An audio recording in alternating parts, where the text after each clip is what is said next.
सूरदास हिंदी के भक्तिकाल के महान कवि थे। हिंदी साहित्य में भगवान श्री कृष्ण के अनन्य उपासक और ब्रजभाषा के श्रेष्ठ कवि महात्मा सूरदास हिंदी साहित्य के सूर्य माने जाते हैं। जन्म महाकवि श्री सूरदास जी का जन्म 1478 ई में रुनकता क्षेत्र में हुआ था। ये गांव मथुरा आगरा मार्ग के किनारे स्थित है। कुछ विद्वानों का मत है कि सूरदास का जन्म हरियाणा के फरीदाबाद के सीही गांव नामक ग्राम में निर्धन सारस्वत ब्राह्मण परिवार में हुआ था। वह बहुत विद्वान थे, उनकी लोग आज भी चर्चा करते हैं।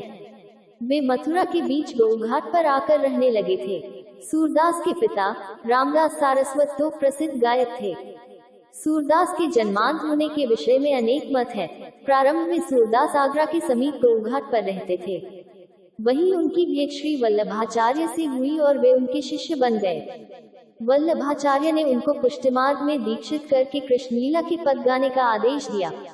सूरदास की मृत्यु गोवर्धन के निकट पार्सली ग्राम में 1583 ईस्वी में हुई। सूरदास का जन्म सन 1540 ईस्वी के लगभग ठहरता है, क्योंकि वल्लभ संप्रदाय में ऐसी मान्यता है कि वल्लभाचार्य सूरदास से 10 दिन बड़े थे और वल्लभाचार्य का जन्म उक्त संवत की वैशाख कृष्ण एकादशी को हुआ था। इसलिए सूरदास की जन्म तिथि वैशाख शुक्ला पंचमी संवत 1535 शून्य समीचीन जान पड़ती है। अनेक प्रमाणों के आधार पर उनका मृत्यु संवत 1620 से 1648 ईस्वी के मध्य स्वीकार किया जाता है।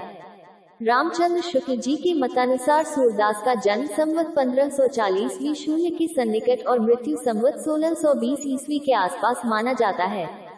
सूरदास की आयु सूरसारावी के अनुसार उस समय 67 वर्ष थी। 84 वैष्णवन की वार्ता के आधार पर उनका जन्म रुनकता अथवा रेणुका क्षेत्र वर्तमान जिला आगरा अंतर्गत में हुआ था। मथुरा और आगरा के बीच गोघाट पर ये निवास करते थे। वल्लभाचार्य से इनकी भेंट वहीं पर हुई थी।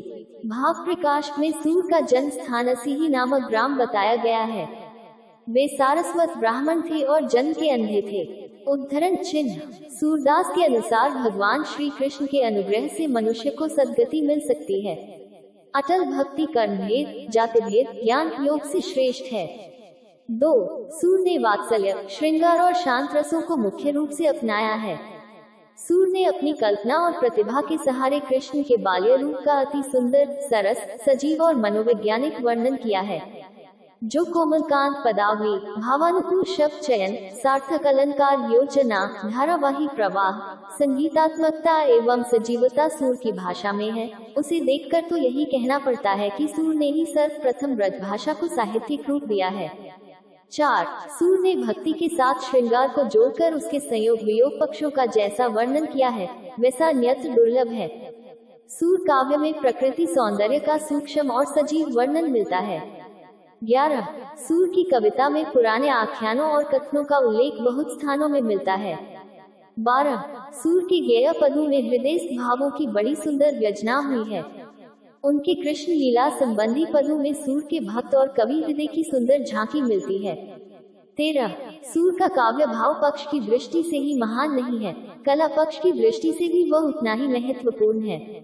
सूर की भाषा सरल स्वाभाविक तथा वाग्वैदिकपूर्ण है। अलंकार योजना की दृष्टि से भी उनका कला पक्ष सबल है। आचार्य हजारी प्रसाद द्विवेदी ने सूर की कवित्व शक्ति के बारे में लिखा है।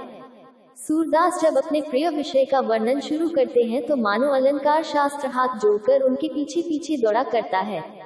उपमाओं की बाढ़ आ जाती है, रूपकों की वर्षा होने लगती है। इस प्रकार हम देखते हैं कि सूरदास हिंदी साहित्य के महाकवि हैं, क्योंकि उन्होंने न केवल भाव और भाषा की दृष्टि से साहित्य को सुसज्जित किया, वरन कृष्ण काव्य की विशिष्ट परंपरा को भी